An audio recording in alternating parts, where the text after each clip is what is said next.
Côte d'Ivoire, Abidjan Cocody, le vendredi 31 mars 2023, s'est tenue au siège du Parti Renouveau démocratique une conférence de presse sur la thématique de l'économie. Et c'est pour cela que nous aurons plusieurs séries de conférences. L'économie aujourd'hui qui est le sujet, mais nous allons voir la santé, l'éducation, l'agriculture, le conseil constitutionnel et puis la nationalité comme tant d'autres. Eh bien, nous remercions la presse. Et je vous avais dit la dernière fois que sans la presse, dans aucun pays avancé, nous ne pouvons avoir des informations. Vous êtes très important. Moi, j'ai beaucoup de respect pour vous. Ne laissez personne minimiser votre travail parce que vous êtes réellement la clé. Et le développement doit se faire avec vous, la presse. Avant de commencer, nous allons rendre hommage, puisqu'aujourd'hui il s'agit de l'économie, nous allons rendre hommage au président Félix Houphouët-Boigny, qui, à mon humble avis, est un modèle africain pour nous. Heureusement que nous l'avons eu dans le début de notre indépendance. Aujourd'hui, nous bénéficions de ses travaux et franchement, nous avons eu la chance de l'avoir. Et sa politique qui nous a mené à une croissance à l'époque à 7%, je crois, nous a mené à un miracle économique qui a fait de la Côte d'Ivoire la troisième puissance économique après le Nigeria et l'Afrique du Sud, sans ressources réelles. Beaucoup reste à faire pour autant. Et la thématique aujourd'hui, c'est l'économie. Mais avant de parler de l'économie, nous lançons encore notre campagne de sensibilisation et de dédommagement des victimes de crises post-électorales et des charniers de Yopougon. Nous allons en parler jusqu'à ce qu'on trouve solution. Nous avons demandé que 30 millions soient payés à chaque victime. Et nous sommes arrivés à ce calcul, ce n'est pas un chiffre au hasard. On s'est dit quand même que la vie humaine pouvait au minimum coûter 20 millions quand la crise était terminée. Voilà 13 ans que rien n'a été fait. Et nous pensons qu'avec un taux je dirais peut-être 5% chaque année, nous sommes arrivés aux 30 millions. Le taux d'inflation se tourne autour de 5%. Donc si nous faisons le calcul, nous sommes à 30 millions. Et en économie, je dis encore que la Côte d'Ivoire est pauvre. Il faut qu'on puisse accepter ça. Et puis, ce n'est pas mauvais si on pense qu'on est pauvre. Je vous dis que ce sont les statistiques. On est pauvre, acceptons ça et mettons-nous au travail. Je vous garantis que ce pays peut sortir de la pauvreté. On a les moyens, on a les hommes et on a la volonté. Et la pauvreté n'est pas de Dieu. D'ailleurs, Dieu nous dit d'aider les pauvres. Dans la Bible, c'est parce qu'elle n'est pas de Dieu. Et si vous regardez dans la Bible, Abraham n'était pas pauvre, Joseph n'était pas pauvre, Moïse n'était pas pauvre, David n'était pas pauvre, Salomon n'était pas pauvre. La pauvreté n'est pas de Dieu. C'est-à-dire que Dieu nous a bénis. Malheureusement, nous n'avons pas eu des hommes à la place pendant très longtemps pour tout mettre en œuvre pour que nous puissions sortir de cette pauvreté. Nous parlerons aussi de la France, les problèmes avec la France et aussi les solutions avec la France, avec l'Occident, avec, je dirais, l'Union européenne, les États-Unis et le Canada. Alors, notre première conférence, nous avons dit une chose que nous allons répéter. Vous ne pouvez pas maîtriser l'économie, vous n'avez pas d'économie, vous n'avez absolument rien. Vous allez avoir une économie de subsistance. Eh bien, une bonne économie donne la capacité à l'État de tracer des routes, de construire des hôpitaux et au niveau macroéconomie, de créer la croissance et l'emploi. Nous allons rester dans le cadre d'une explication simple, parce que nous ne voulons pas rentrer dans les mathématiques financières, nous ne voulons pas rester dans l'économétrie, comptabilité générale, comptabilité analytique, c'est trop confondu, c'est trop difficile à comprendre. Et pourtant, l'économie est complexe, mais il est aussi simple. Il y a des facteurs qu'on peut maîtriser, on les maîtrise. Le budget de l'État, par exemple, les taxes, les impôts, je vais dire, ne dépendent de l'État. Ce sont des secteurs qu'on peut maîtriser. Ça, c'est le facteur budgétaire et fiscal. Ce qu'on peut contrôler, on contrôle. Et ce qu'on ne peut pas contrôler, c'est-à-dire les variables macroéconomiques qu'on ne peut pas contrôler, le PIB, l'inflation, le chômage, les désastres naturels, l'instabilité politique et les guerres, c'est quelque chose qu'on ne peut pas contrôler. Et je vous apprends qu'en théorie économique, l'économie s'arrête à la théorie des attentes. C'est-à-dire qu'on ne sait pas demain ce qui va se passer. Et puisqu'on ne sait pas demain ce qui va se passer, il n'y a aucune mathématique économique qui peut prévoir ça. Demain, s'il y a une crise, vous gérez avec. C'est pourquoi il faut veiller à ça jour et nuit. Mais l'économie a beaucoup de compartiments. Il y en a 5. L'économie elle-même, la politique monétaire, la politique fiscale, il y a l'éducation, il y a la science qui font partie de l'économie, il y a les militaires aussi qui font partie de l'économie. Pourquoi? Parce que les militaires stabilisent et défendent les acquis économiques. Aux États-Unis, on dépense 800 milliards de dollars chaque année dans l'armée. On produit des armes qu'on n'utilise même pas. Il y a des cimetières d'armement en Californie, dans le désert, qu'on n'utilise pas. Pourquoi? Parce que cette force militaire apporte la stabilité. Et je pense que c'est cette stabilité qui a permis au président Ouattara d'avoir une croissance, parce qu'il y a la stabilité. Et je vous apprends aussi que depuis la Deuxième Guerre mondiale, les États-Unis ont investi lourdement en Europe, en Allemagne, en Italie et aussi au Japon, pour stabiliser ces pays, parce qu'avec la stabilité vient l'économie, vient une croissance. Et le 5e élément, je ne sais pas si ça va vous étonner, la religion fait partie de l'économie. Et oui, la religion fait partie de l'économie. Parce que, si vous voyez dans les civilisations anciennes, Babylone, la civilisation des Mayas, on faisait des sacrifices humains pour qu'il y ait une croissance. On faisait des sacrifices humains pour que les femmes produisent, enfin, c'est-à-dire pour la population. Et donc nous pensons que nos ancêtres priaient à Dieu d'une façon ou d'une autre pour la fertilité et pour la bonne récolte. Ça veut dire que la religion fait partie de l'économie. Dans l'Europe médiévale, jusqu'au XVIIIe siècle, c'était dominé par le clergé, l'Église. La religion, donc, fait partie de l'économie. Moi, je suis spirituel, j'en parlerai toujours, j'évoquerai Dieu toujours. Et c'est pourquoi le renouveau démocratique demande aux pasteurs, aux imams, à nos parents animistes, de prier pour le président Alassane Ouattara et son gouvernement. Je vais vous dire pourquoi. Il faut prier pour chaque gouvernement, ce n'est pas seulement Alassane, n'importe quel gouvernement. Et c'est le PPACI qui est au pouvoir, nous allons demander qu'on prie pour le PPACI. Quel que soit le parti au pouvoir, priez pour eux, parce que s'ils sont inspirés par l'Esprit de Dieu, ils vont absolument prendre des décisions qui seront bonnes pour nous tous et sera bénéfique à tous. Alors nous félicitons Alassane pour les 5% de croissance et nous allons vous dire que les États-Unis ont en ce moment une projection de 2,6% de croissance. La France a eu 2,6% en 2022 et la prédiction pour la croissance globale se situe autour de 2,9%. Et nous devrons donc le féliciter pour un travail bien fait et critiquer le président quand nous trouvons que les solutions ne sont pas les solutions, les voies à prendre. Nous voulons être constructifs au renouveau démocratique. Et c'est ce que nous demandons à tous nos amis qui sont dans l'opposition. Nous n'allons pas faire une opposition aveugle. D'ailleurs, nous ne sommes pas au Parlement. Les budgets sont votés au Parlement. Ceux qui ont voté les budgets au Parlement, c'est-à-dire les projets que nous voyons aujourd'hui, il y en a qui l'ont voté au Parlement, eh bien, ne les critiquez pas si vous avez voté ça au Parlement. Tout se passe au Parlement. Le budget actuel. Donc, nous disons que l'Assemblée nationale, où se passent les débats, c'est très important pour ceux qui ont la représentation de voter ou d'être contre certains projets.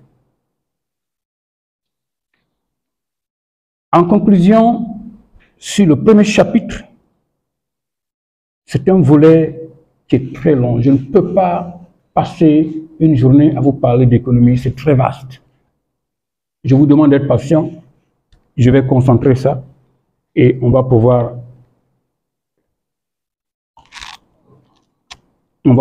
terminer ça aujourd'hui avant midi. Le premier outil de l'économie, c'est la monnaie. Je dois vous expliquer ça. Parce que si on ne comprend pas, vous n'allez pas comprendre notre position par rapport à la monnaie. La monnaie, c'est très simple. La pièce, elle existe depuis le 7e siècle avant Jésus-Christ. Et le billet, le papier, le billet, a existé le 7e siècle par les Chinois, après Jésus-Christ. On se rappelle très bien de la fameuse phrase du Seigneur Jésus-Christ qui disait « Remettez à César ce qui était César ». Effectivement, quand vous créez votre monnaie, cette monnaie vous appartient. Personne d'autre n'a le droit de contrôler cette monnaie. C'est ce que nous n'avons pas. C'est ce que nous déplorons. La monnaie est un outil de l'économie. D'ailleurs, c'est le premier outil de l'économie. Malheureusement, nous ne la contrôlons réellement pas. Donc, nous n'avons réellement pas une économie monétaire. Nous pouvons maîtriser le budget, les impôts, mais pas la monnaie. Et nous ne pourrons jamais, écoutez-moi bien, jamais nous développer si nous ne maîtrisons pas notre monnaie. Mais qui donne la valeur à une monnaie? On va prendre un regard pour raccourcir un peu, pour ne pas être très long. On prend les talons d'or. Voilà. On vous dit que l'or, sur quoi repose la monnaie, a été très importante entre 1900, enfin, depuis le 19e siècle, le monde moderne, nous avons utilisé les billets comme étant la monnaie, mais rattachée à quelque chose. Pourquoi nous avons cette monnaie? Si l'économie d'échange, qui est le troc, je vais au marché, j'achète la banane, et je prends de la banane par an, j'ai besoin d'igname, je dis à madame, bon voilà, j'ai 1000 francs de valeur d'igname, donnez-moi 1000 francs de valeur de banane. Ce n'est pas possible ce genre de commerce de troc. C'est pourquoi nous avons la monnaie.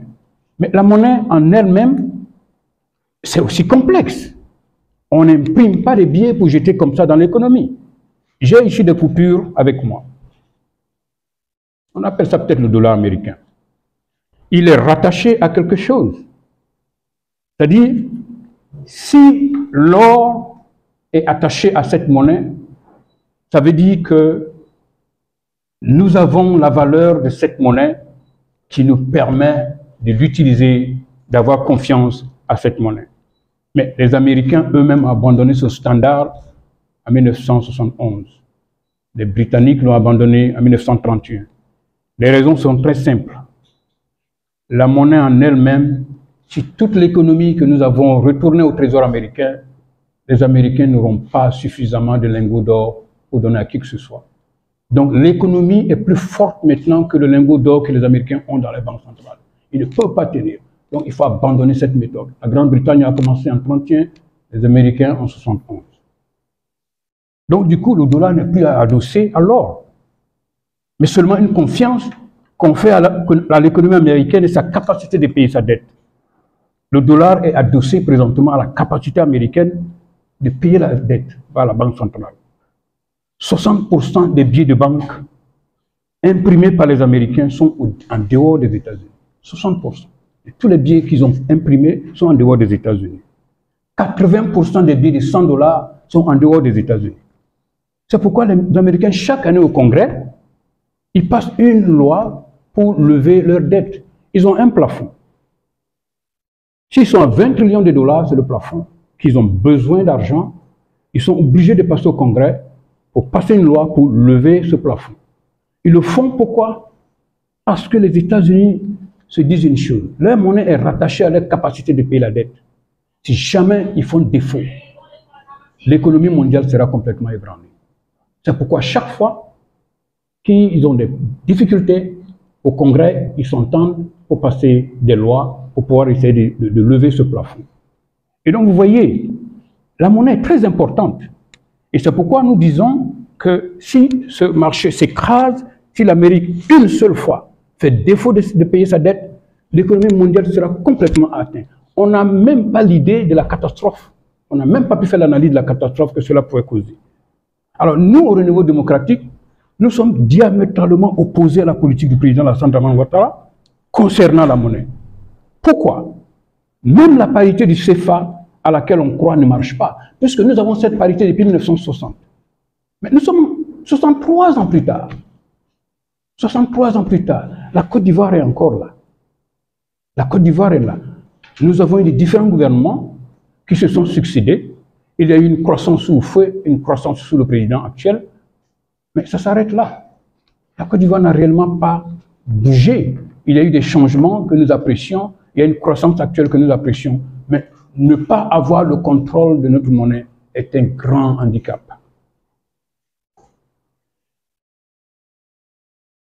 Eh bien, pourquoi nous avons ce problème? Moi, je ne sais pas si parmi vous, ceux qui ont étudié l'économie, il n'y a aucune université, aucun texte, aucune étude qui a été faite de façon qualitative et quantitative sous la mise sous tutelle d'une monnaie. C'est-à-dire que c'est nous qui avons seulement ce cas. Ça n'existe nulle part. On ne peut pas soumettre notre monnaie à la France et espérer pouvoir la contrôler. Ce n'est pas possible. Et donc, je retourne à l'accord numéro 2 des accords coloniaux, la confiscation automatique des réserves financières nationales. Les pays doivent déposer leurs réserves à la Banque de France depuis 1961. La gouvernance de politique monétaire reste incomplète du fait que c'est la France qui pilote, sans aucun lien avec les autorités financières des pays de la CEMAC ou de la CEDEAO. Donc les banques nous obligent à déposer 105% de nos réserves à la Banque de France, au Trésor français, ainsi que 20% supplémentaires afin de couvrir les risques. De plus, les banques dans les zones CFA imposent une limite de crédit chaque fois de 20% des recettes d'État. Il s'avère donc que la BEAC et la BCAO ont des possibilités de retrait supérieures auprès des trésors français, mais ces retraits doivent faire l'objet de l'accord encore du Trésor français. Donc le Trésor français qui décide tout. Et lui tout seul d'investir les réserves des pays africains sur la bourse depuis 63 ans. Au total, 80% de nos réserves africaines sont déposées sur un compte d'opération contrôlé par la France. Donc nous n'avons pas réalité de politique monétaire. Ça n'existe pas, on n'en a pas. Il faut être honnête, il faut le dire, et puis il faut apporter des changements. Donc les politiques monétaires et budgétaires sont deux outils qui sont utilisés pour la préservation des banques de bonne santé de l'économie. Les deux fonctionnent mieux ensemble. Nous n'avons que la politique budgétaire que nous contrôlons. Fiscalité, dépenses publiques, emprunt. Donc un handicap. Tout cela influence de façon sectorielle l'économie. La politique monétaire consiste à un maintien de stabilité des prix des biens et des réserves des services que nous achetons. Un pays doit contrôler sa monnaie pour plusieurs raisons. Je vais vous prendre étape par étape des pays qui ont pris des décisions concernant leur monnaie parce que c'était des décisions qu'ils devaient prendre, c'est ce que nous n'avons pas pu prendre en Afrique francophone. Le Royaume-Uni est sorti de l'Union européenne, pas à cause du quota de l'immigration, mais à cause de la préservation de l'indépendance de leur monnaie. Vous savez, quand il y a eu le pétrodollar, il y a eu un flux important de monnaie dans les banques anglaises. Les transactions financières rapportent beaucoup à la Grande-Bretagne. Dire à la Grande-Bretagne d'abandonner ses avantages et ne pas utiliser sa monnaie, c'était très très fort à la Grande-Bretagne d'avaler. C'est pourquoi la Grande-Bretagne s'est retirée de l'Union européenne. Voici un peu le cas des États-Unis. Les Américains constamment agissent dans leur économie à cause de sa politique monétaire qu'elle contrôle et sa politique fiscale. Ne nous faisons pas d'illusions, le marché n'est pas libre qu'on nous dit, hein, le marché n'est pas libre. Eh bien, la Banque centrale joue beaucoup sur le taux de préférentiel. Pendant le Covid aux États-Unis, par exemple,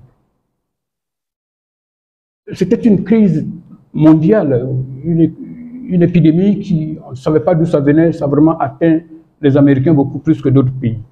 Excusez-moi.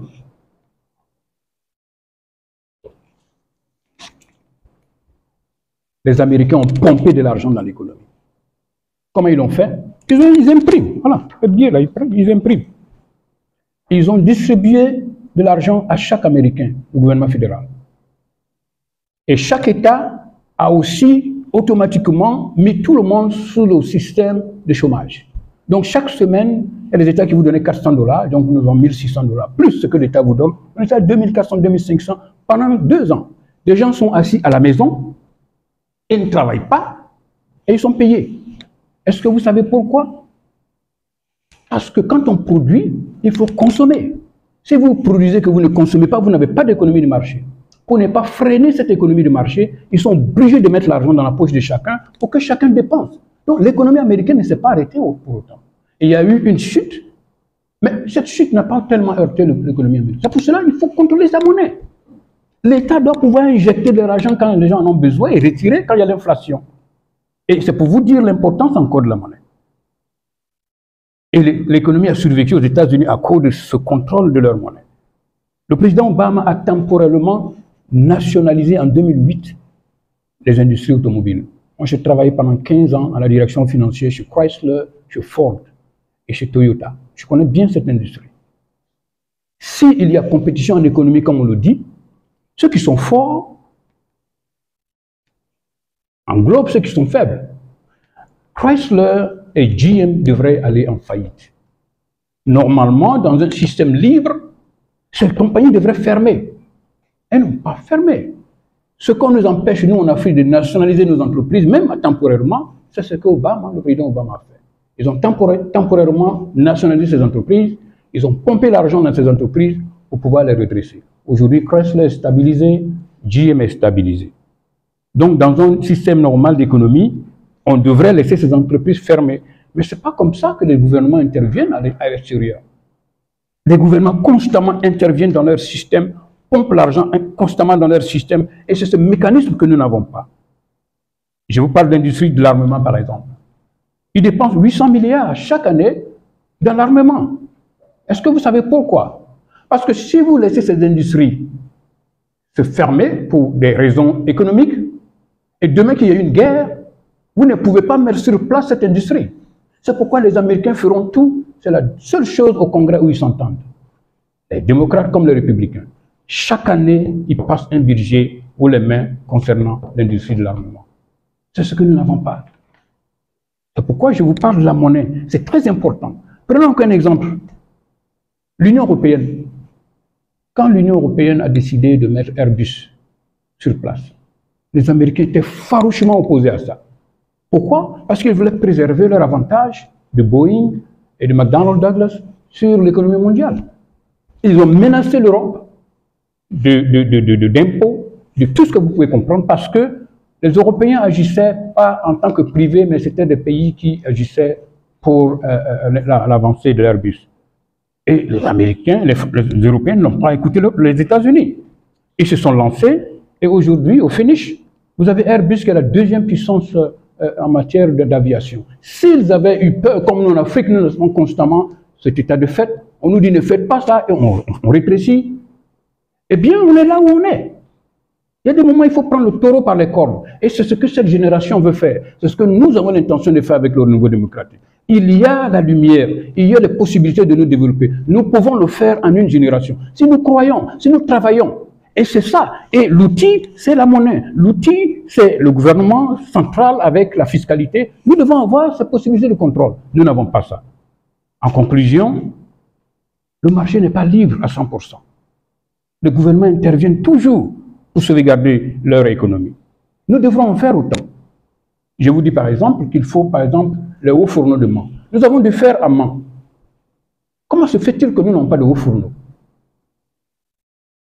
Moi, j'ai travaillé en Guinée pour installer l'usine de fabrication de bauxite en alumina, parce qu'il y a une première phase. Il y a l'alumina et après vous avez l'aluminium. Quand vous arrivez au niveau de l'alumina, vous avez besoin de tant d'énergie pour faire l'aluminium. Mais le contrat qu'ils ont signé avec la Chine n'a pas respecté le cahier des charges. Ils avaient promis de mettre des usines là-bas, ce qui n'a pas eu lieu. Donc vous voyez, la Guinée a besoin de son usine. Nous, on a besoin de hauts fourneaux à Mans. Et puis, par exemple, l'énergie qui devait être produite, le Niger a de l'uranium. Pourquoi ne pas aider le Niger à avoir son usine nucléaire afin de produire autant d'énergie dont nous avons besoin? On ne peut pas faire ça individuellement. La solution au niveau démocratique, c'est que il faut que les États africains travaillent ensemble, comme l'exemple que je vous ai donné avec l'Airbus. C'est-à-dire, la Guinée ne doit pas être seule à construire son usine de bauxite. La Côte d'Ivoire ne doit pas être seule à construire, par exemple, ce haut fourneau. Nous sommes là depuis 63 ans, on n'a toujours pas de haut fourneau à Mans. Ça n'a pas de sens.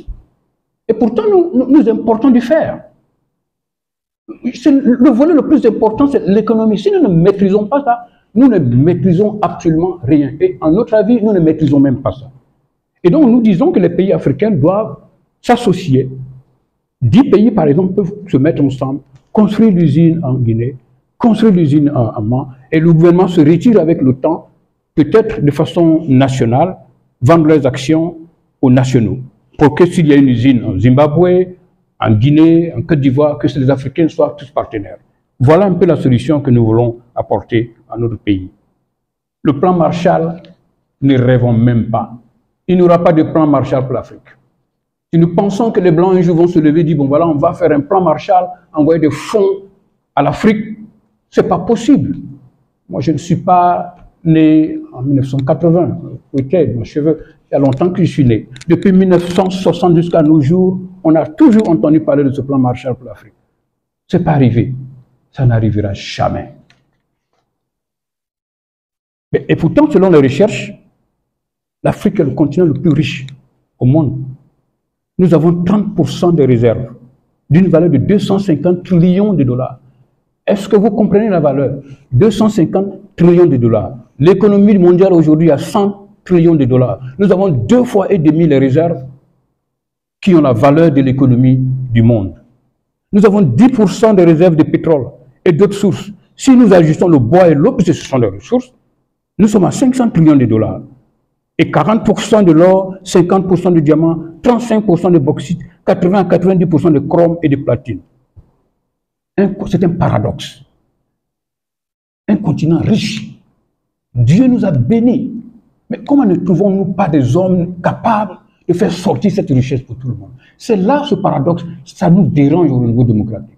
Et nous sommes en train de parler de ça, nous allons continuer de parler de ça, nous avons les capacités de nous développer, si et seulement si nous poursuivons les normes économiques, nous respectons les normes. Nous avons fait des études aux États-Unis, en France, au Canada, même à l'université d'Abidjan. Ce sont les mêmes livres, ce sont les mêmes textes. Mais comment se fait-il qu'eux, ils peuvent mettre en place un système économique viable et nous sommes incapables de le faire? Il y a problème. Nous pouvons éradiquer la pauvreté ensemble si nous mettons de côté nos palabres et nous respectons les règles. Nous sommes exportateurs de matières premières. Nous n'avons aucun contrôle de leur prix, de la spéculation. Quand on exporte le café, le cacao, c'est la bourse de Paris, la bourse de Londres, la bourse des États-Unis qui décide. La Côte d'Ivoire n'a aucune décision. C'est-à-dire on vend et puis on s'assoit. Si, par exemple, ils nous disent que, écoutez, il y a un problème interne, le cacao, on ne va pas l'acheter l'année prochaine, c'est fini d'être fichu. Et pourtant, 60% de nos recettes d'exportation viennent du café cacao. On n'est ni dans une usine de fabrication de chocolat à l'étranger, on n'est ni représenté à la bourse de Paris, à la bourse des États-Unis, à la bourse de Londres. On est seulement assis, on fait café cacao et puis on vend, et puis on est assis, on attend.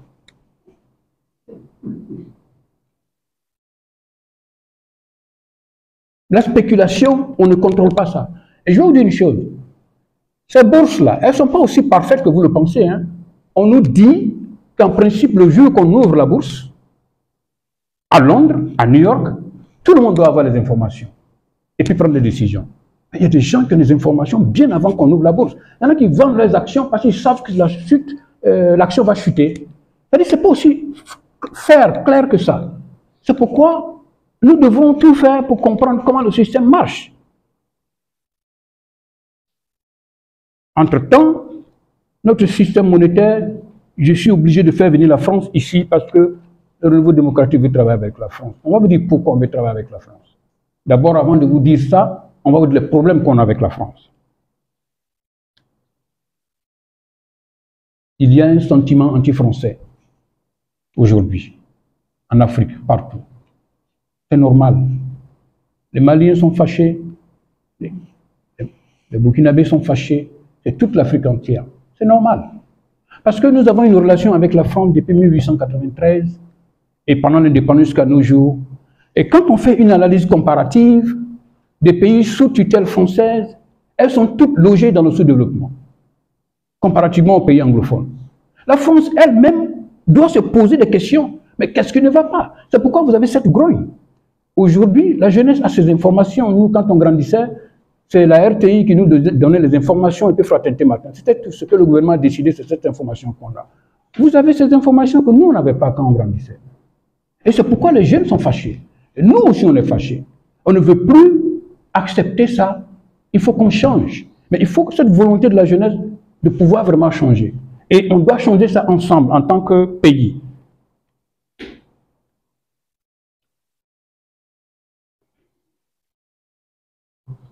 Les États-Unis ont une relation différente de la France. Si vous avez constaté, les Américains sont présents au Japon. Ils sont présents en Corée du Sud. Les Américains sont aussi présents en Allemagne. Après la Deuxième Guerre mondiale, ils ont mis en place un système de militarisation. Et aussi en Italie. Mais si vous avez constaté, ce sont des pays qui prospèrent. Parce que les Américains y vont 50-50. C'est-à-dire, j'y vais, je me fais des sous, et puis je sors, vous en sortez. Ce n'est pas ce que nous avons eu avec la France. Mais en ce qui nous concerne, la France demeure encore une chance. Pourquoi je vais vous dire? Notre économie a été mise en place par les Français. Nous ne sommes pas un jour levés pour dire nous allons faire le café cacao, ça a été introduit par les Français. Les Français nous ont aidés dans l'aviaculture, les Français nous ont aidés dans beaucoup de domaines. Nos chercheurs ont fait des études en France, nos professeurs ont fait des études en France, tous nos médecins, les pharmaciens ont fait des études en France. Nous avons quand même une relation avec la France qui n'est pas aussi mauvaise que ça. C'est pourquoi moi je vais vous dire, ne voyons pas en tant que politiciens un seul point où nous nous focalisons pour dire voilà, il y a problème ici, donc on tourne la page. Notre chance reste encore avec la France. La France a besoin de nous, nous avons besoin de la France. Et je vais vous dire une chose, la France elle-même cherche des solutions, elle ne trouve pas. Et nous pensons qu'en Côte d'Ivoire, ici, nous pouvons trouver ces solutions à la France. Et nous avons ces solutions. Je vais prendre un exemple banal pour vous expliquer pourquoi la France a besoin de nous. La France a besoin de nous, hein, sachez ça. Une explication banale. Excusez-moi. Quand j'étais étudiant dans les années 80, vous savez, je suis parti de la Côte d'Ivoire et avec la mentalité d'éducation française, on se dit la France, tous les produits français, c'est ce que nous consommons. Et j'arrive aux États-Unis un an et demi après, 2 ans après. Il y avait un monsieur qui avait mis son véhicule en vente dans un journal. Il vendait une Peugeot 504.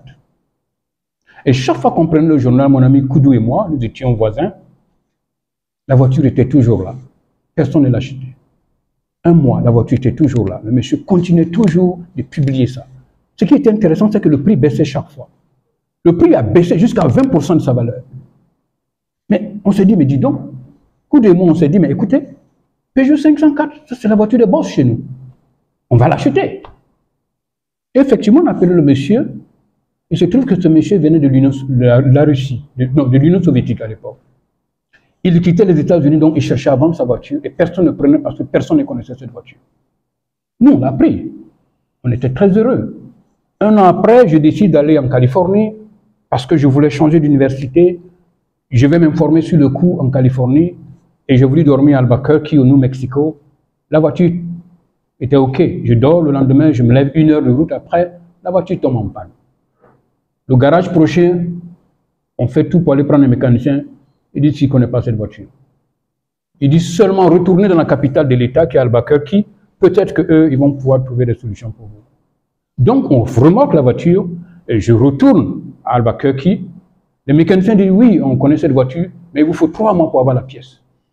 Mais je suis en route pour la Californie. J'ai abandonné la voiture.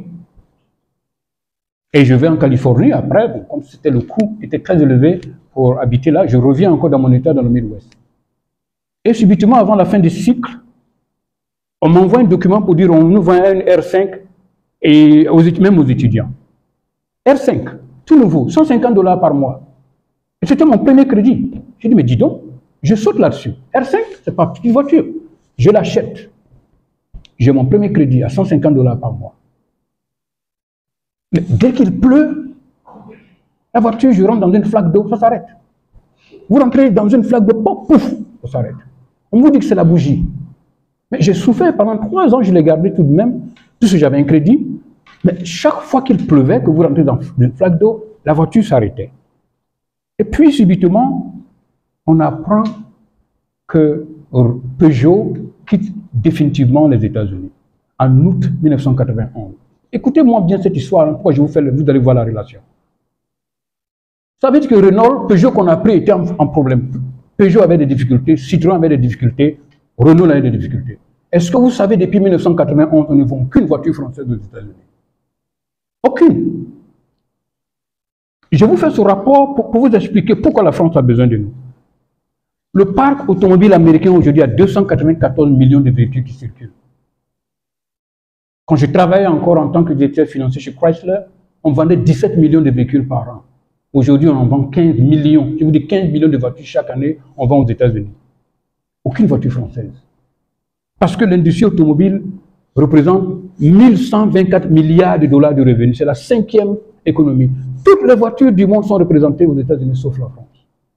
C'est pour vous dire que la politique française n'a pas marché. Cette politique de marginaliser les Africains pour leur économie, j'ai un mot en américain, je ne sais pas comment on dit, c'est-à-dire que ça retourne pour vous mordre dans le derrière. Comment est-ce qu'on peut appeler ça? Excusez-moi le terme.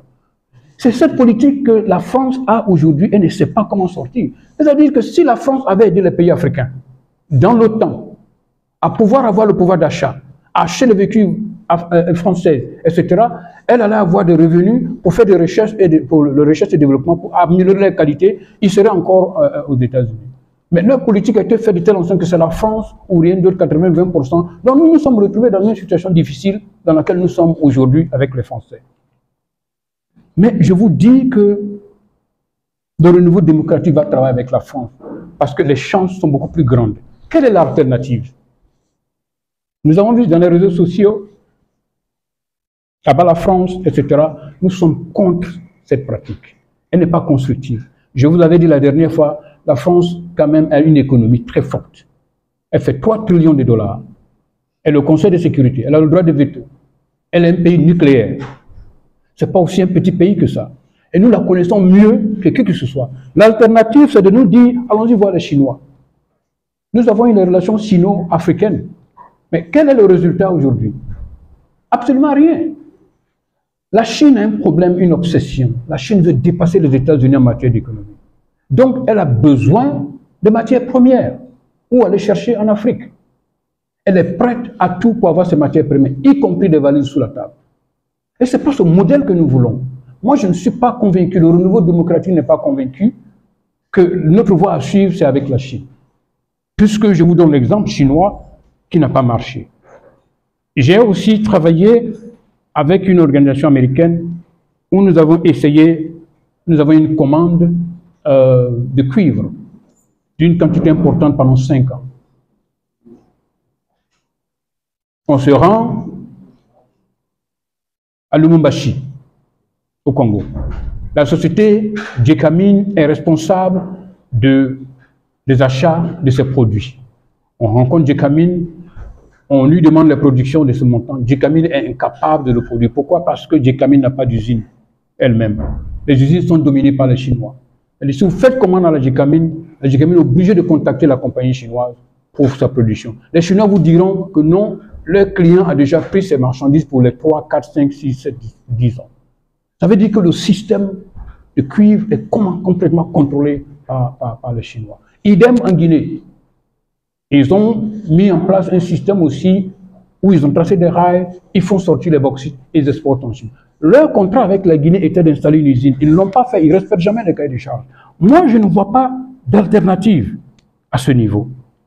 Donc, nous pensons que la Russie aussi est problématique. D'ailleurs, nous félicitons la position du président Alassane Ouattara aux Nations Unies concernant la Russie. La Russie a 2 trillions de dollars d'économie, 11e, et ça se repose sur le gaz et le pétrole. C'est cette Russie que vous pensez qui peut aider l'Afrique? Je ne suis pas sûr. Il faut avoir des relations avec ces pays, mais ces pays ne pourront pas nous faire sortir toute l'Afrique de nos problèmes. Donc, nous avons aussi devant nous la Banque mondiale, le Fonds monétaire international. Ce sont des institutions qui nous ont aidés. Mais c'est comme vous aider un malade, mais réellement, il ne guérit jamais. Donc, ces institutions sont là. On fait beaucoup, ils nous ont fait des assistances au niveau budgétaire, mais jusqu'à présent, l'Afrique est pauvre. Et donc, en ce qui nous concerne, il faut comme solution avoir une banque centrale qui fonctionne. La banque centrale doit jouer ce rôle de politique macroéconomique telles que la stabilité des prix, l'emploi et une croissance économique stable. Elle peut injecter de l'argent dans l'économie et la retirer lorsqu'il y a inflation. Elle joue sur le taux directeur pour stimuler la croissance. Et finalement, dans ce volet, il y a les financements. Partout où je suis passé, on nous parle de financement dans presque tous les pays africains. Si vous allez dans n'importe quel pays africain aujourd'hui, ils ont besoin de financement. Tous les pays africains en ont besoin. Mais ce financement viendra d'où? Du privé, de la Banque mondiale, du Fonds international? C'est pas possible. C'est pas possible. Et puisque tout le monde a des financements, les institutions ne peuvent pas répondre aux besoins de l'Afrique en matière de financement. Et c'est pourquoi nous disons que nous avons des réserves de 250 trillions de dollars.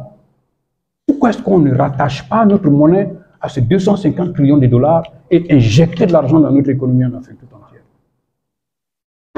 On ne peut pas dire qu'on va respecter les normes actuellement en place sans prendre des risques nous-mêmes, sans chercher des solutions. Si nous restons dans le tas actuel, nous n'allons jamais nous en sortir.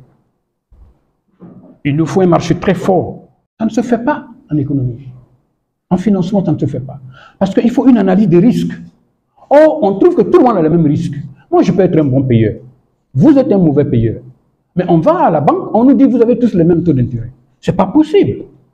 C'est-à-dire, on fait tout à l'envers. On ne peut pas faire tout à l'envers et espérer changer. Ce n'est pas possible. Ce pays ne peut pas se développer si nous ne respectons pas les normes économiques que les autres utilisent. C'est standard. Il faut que tout le monde ait accès au crédit. Tous les Ivoiriens doivent avoir accès au crédit. Aux États-Unis, vivent de crédit. Les États-Unis sont surendettés. Les citoyens américains sont surendettés. Et donc nous pensons, pour aider la jeunesse, que l'État doit pouvoir créer des fonds pour aider la jeunesse. Et nous avons vu l'exemple que Bédier a fait à l'époque, mis à la disposition des jeunes des fonds. Mais cet argent, les jeunes n'avaient pas d'expérience et n'ont pas pu gérer. Nous croyons que cette fois-ci, on met à la disposition des jeunes des fonds, mais que l'État embauche des gestionnaires pour accompagner ces jeunes. Et puis quand ces jeunes vont pouvoir atteindre, à rembourser, on retire ces gestionnaires et puis on remet l'entreprise à la jeunesse. Il nous faut aussi l'épargne. Là encore, il faut des réformes au niveau de l'assurance pour encourager l'épargne. Il faut augmenter les salaires parce que le pouvoir d'achat des Ivoiriens est très très très faible. Il faut encourager la retraite. Il faut que tout le monde ait accès à la CNPS pour nous permettre d'avoir de l'épargne. Parce que l'épargne vient de là. Si votre salaire résiduel ne vous permet pas de vivre, vous ne pouvez pas faire d'épargne. On appelle salaire résiduel lorsque vous avez un salaire, vous payez les impôts, vous payez vos loyers, vous payez tout. Il doit vous rester suffisamment d'argent pour vivre et épargner. Ce n'est pas ce qui se passe. Après qu'on ait le salaire, on n'a plus rien pour épargner. La dette. On parle beaucoup de la dette. On dit qu'elle est excessive. On dit qu'elle est trop dans le budget. Mais les dettes et les investissements sont des relations réciproques. Les dettes sont souvent créées dans le cadre naturel des affaires internationales. Elles ne sont donc pas toujours aussi mauvaises que ça. Vous savez, la dette n'est pas mauvaise. Tout dépend de ce que vous faites quand vous prenez la dette. Quand vous prenez la dette pour construire des usines, c'est positif. Si vous prenez la dette pour faire autre chose que ça, et qu'on ne peut pas voir ça, alors c'est négatif. La Côte d'Ivoire aujourd'hui est endettée, mais on voit bien les travaux. C'est la norme. On prend les dettes pour travailler. Sans ça, on ne peut pas travailler puisqu'on n'a pas les moyens. On emprunte pour pouvoir travailler. L'économie américaine est très endettée. Je vous dis, la dette américaine est 133% de son PIB. Oui, 133% de son PIB. Et la dette française est à 77% endettée. La Côte d'Ivoire n'a que 55%. Ça veut dire qu'on n'est vraiment pas surendetté. Le problème de la dette, c'est parce que vous allez prendre la dette. Qu'est-ce que vous en faites? Nous n'avons pas encore le dossier sur le coût des travaux. Peut-être que le jour qu'on aura le dossier sur le coût des travaux, là on peut dire effectivement on n'a plus une dette, mais les ponts et les rues qui ont été tracés n'équivalent pas à la dette que nous avons prise. Mais pour le moment, nous n'avons pas cette analyse. Et donc nous disons que la dette n'est pas mauvaise, c'est normal. Si nous-mêmes nous venons au pouvoir aujourd'hui, nous allons prendre la dette. Nous avons l'intention même de le faire. Pourquoi? Parce que sans ça, vous ne pouvez rien faire. Et nous, à notre niveau, on est capable d'approcher même les 100%, mais utiliser une grande partie pour uniquement l'industrialisation pour créer de l'emploi. La voiture, on vous donne 6 ans pour payer. La maison, on vous donne 30 ans pour payer. Tous les Américains, sans exception, sont endettés. Parce que si les gens n'ont pas l'argent pour dépenser, comment vous voulez qu'ils achètent ce que vous produisez? C'est pourquoi on met l'argent dans les poches de tout le monde. Tout le monde s'endette. Mais quand vous vous endettez, vous avez votre voiture, vous avez votre climatisation, vous travaillez, vous allez en vacances, vous faites tout. Avant que vous ne mouriez à 78 ans, vous avez vécu une vie normale. Même si vous mourrez et que vous avez la dette. C'est ça. Il faut s'endetter. Mais il faut savoir s'endetter. Ce n'est pas aussi négatif. Ne critique pas ça de cette façon. Nous allons travailler avec l'Union africaine, par exemple, comme solution pour créer 4 zones. C'est-à-dire, on ne peut pas devenir pays indépendant. Je ne vois pas ce panafricanisme de mon vivant.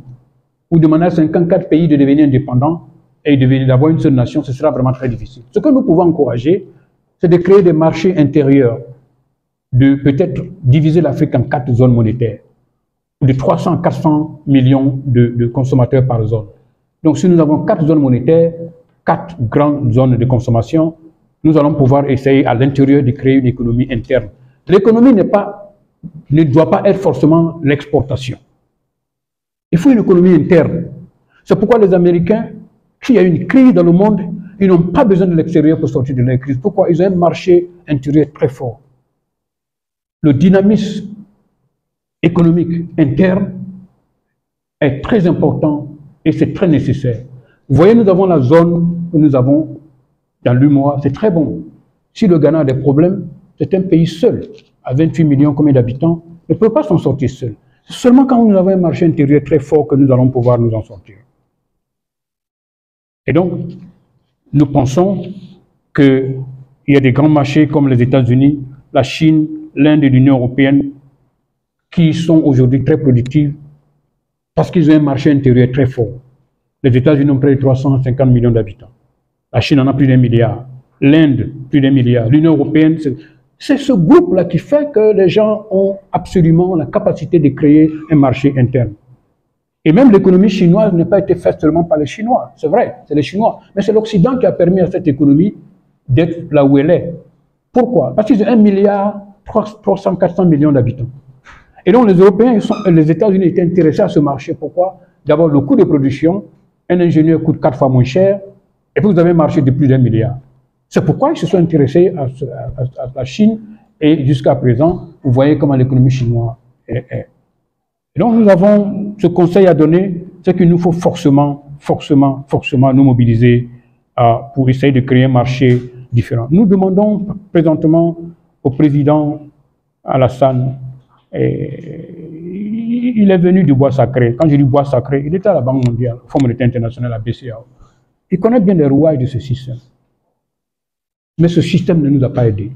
Donc nous lançons un appel au président. Nous lui demandons d'analyser nos propositions et de faire des suggestions parce que cette génération ne veut pas continuer avec le statu quo.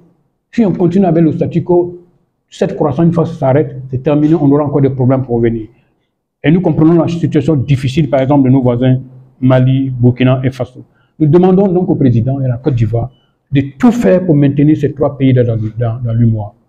De tout faire pour ne pas que ces pays deviennent une fédération. Parce que s'ils deviennent une fédération, soyez sérieux, c'est encore la pauvreté qui va encore s'aligner dans cette zone. Mais rester dans le domaine de l'UMOA nous permet d'avoir ce marché qui est très fort et c'est ce marché seulement qui peut nous permettre de sortir de la crise de la pauvreté. Et donc, nous lui demandons réellement de faire un effort pour maintenir ces pays dans la zone. Et le président Bédié, il était là au moment du miracle ivoirien. Le renouveau démocratique aussi demande à ce que le président Bédié puisse analyser encore nos propositions et aider cette Côte d'Ivoire effectivement à se développer dans les prochains 25 ans, c'est-à-dire la prochaine génération. Quant au président Gbagbo, je travaille avec lui, je le connais. C'est un monsieur bien, c'est un monsieur, je l'ai connu dans un cadre de travail et il m'a quand même beaucoup fait, je dirais, il a apporté une analyse que je vois que c'était vraiment une analyse très pertinente. Il a dit lorsqu'il allait faire l'enrôlement qu'il allait tout faire pour ne pas que cette génération puisse avoir des problèmes chaque fois qu'il y a des élections, qu'il y ait des guerres. Moi, je crois qu'on a besoin de ces 3 présidents dans notre programme. Et comme je vous ai dit, l'économie est vaste. Nous avons donné des solutions. Nous avons dit que nous n'avons vraiment pas besoin de rester dans le statu quo, parce que le statu quo pendant 63 ans ne nous a mené nulle part. Et nous aurons pour cela mettre fin à cette conférence.